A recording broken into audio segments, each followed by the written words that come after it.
नमस्कार, आप देख रहे हैं टीवी 29 न्यूज। मैं हूं आपके साथ उमेश पाल। मेरे साथ दिल्ली एमसीडी में नेता विपक्ष मनोज त्यागी जी अपने नेक कामों के लिए जाने जाते हैं।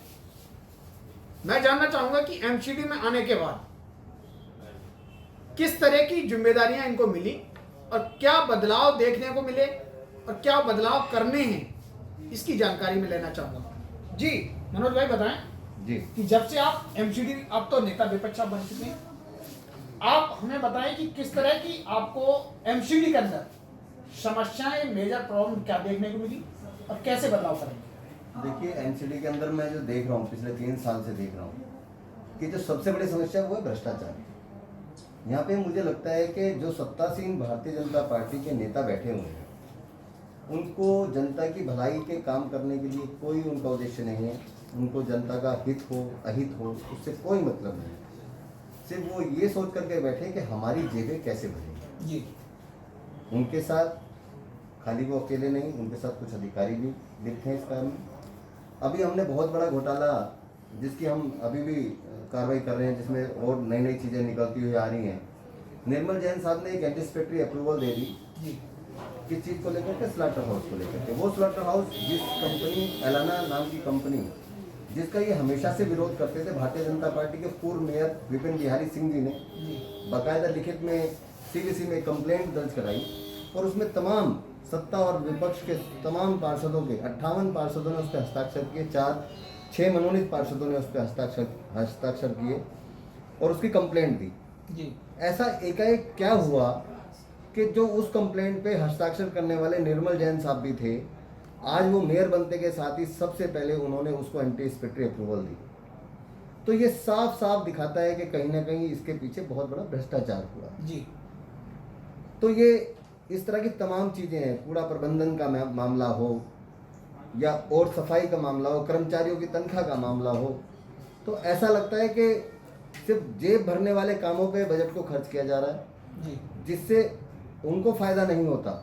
भाजपा नेतृत्व जो एमसीडी में बैठी है, जिस काम से उनको फ़ायदा नहीं होता वो काम करते ही नहीं, ऐसा महसूस होता है। तो अब बात आती है, अगर इस तरह का भ्रष्टाचार आपको देखने को मिला, ये आखिरकार क्या, मैं मानता हूं ये बदलाव हो पाएंगे और कैसे होंगे। देखिए, अभी तक हम लोगों ने लगातार पिछले 3 सालों में इनके हर भ्रष्टाचार को रोकने का प्रयास किया, जी, लेकिन सदन में इनका पूर्ण बहुमत है और सदन में बहुमत होने की वजह से हम वहाँ शोर मचाते हैं, लेकिन हमारी कोई सुनी नहीं जाती, हमारी बातों को अनसुनी कर दिया जाता है। उसके बावजूद ये सारे मामले पास करते हैं। विपक्ष का विरोध करने के बावजूद ये सारे अपने मामले पास करते रहते हैं। जी, लेकिन इस बार जो हमने सोच बनाई है, इस बार जो हमने दुर्गेश पाठक जी के नेतृत्व में जो एक स्कीम बनाई है, एक पॉलिसी बनाई है, उसमें हमने ये सोचा है कि इस बार खाली सदन तक हम सीमित नहीं रहेंगे। जी, इस बार जो जो भ्रष्टाचार करेगा, हम निम्न नेताओं की पोल खोलने के लिए जनता के बीच में जाएंगे, जनता तक अपनी बात पहुंचाएंगे। चाहे उसके लिए हमें जनता तक घर घर जा कर के डोर टू डोर करना पड़े, चाहे हमें हैंडबिल छपा के लोगों को हैंडबिल बांटने पड़े, जी, चाहे हमें पोस्टर लगा के लोगों को बात तक पहुंचाना पड़े, चाहे होर्डिंग लगा के पहुंचाना पड़े, लेकिन हम जन जन तक इस बात को पहुंचाएंगे कि जो एमसीडी में सत्तासीन भाजपा के नेता बैठे हुए हैं, ये भ्रष्टाचार में पूरी तरीके से लिप्त हैं और जब तक जनता के बीच में ये आवाज़ नहीं जाएगी, इनके ऊपर लगाम नहीं लगेगी। मनोज भाई, क्या मैं मानूं कि 25-50 गज पे, 30 गज पे जो आजकल पैसे वसूले जा रहे हैं, गरीब जनता की जेब पर लगातार जो डांका डाला जा रहा है, क्या वो बंद हो पाएगा एमसीडी का? देखिए, मैं बिल्कुल, आप सही कह रहे हैं कि जो छोटे गरीब मजदूर लोग जो जैसे कैसे अपनी झोपड़ी बनाते हैं, अपने मकान बनाते हैं, उसे अनऑथराइज कंस्ट्रक्शन कह दिया जाता है, क्योंकि वो पैसे देने में असमर्थ होते हैं। बिल्कुल।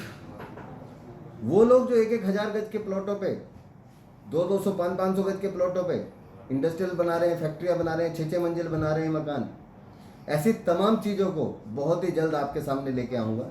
हमारा अभी उस पर स्टडी चल रही है, उसको हम पूरी तरीके से जब तक परख लेंगे, स्टडी कर लेंगे, उसके बारे में जान लेंगे, तब तक हम उस चीज़ को अभी खोल नहीं रहे हैं। लेकिन जब हम अपने आप में पूरी तरह पूर्ण हो जाएंगे, हमें विश्वास हो जाएगा कि वास्तव में ये चीज़ ठीक है, ये घोटाला वास्तव में घोटाला है, तब हम उसको जनता के सामने भी लाएंगे, मीडिया के सामने भी लाएंगे, आपके सामने भी लाएंगे और सदन में भी उसकी आवाज़ उठाएंगे। लगातार टीवी 29 न्यूज इस भ्रष्टाचार के खिलाफ रहा है। हमने हर जगह एमसीडी की कई जगह आवाज़ उठाई है और मैं चाहूँगा कि आगे भी मैं आपके साथ रहूँगा, आप कार्य करिए।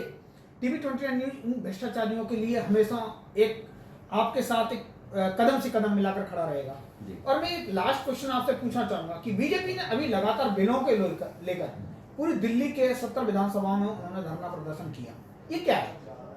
देखिए, ये तो सबको पता है कि लॉकडाउन के दौरान किसी को भी घर से निकलने की परमिशन नहीं थी। ठीक,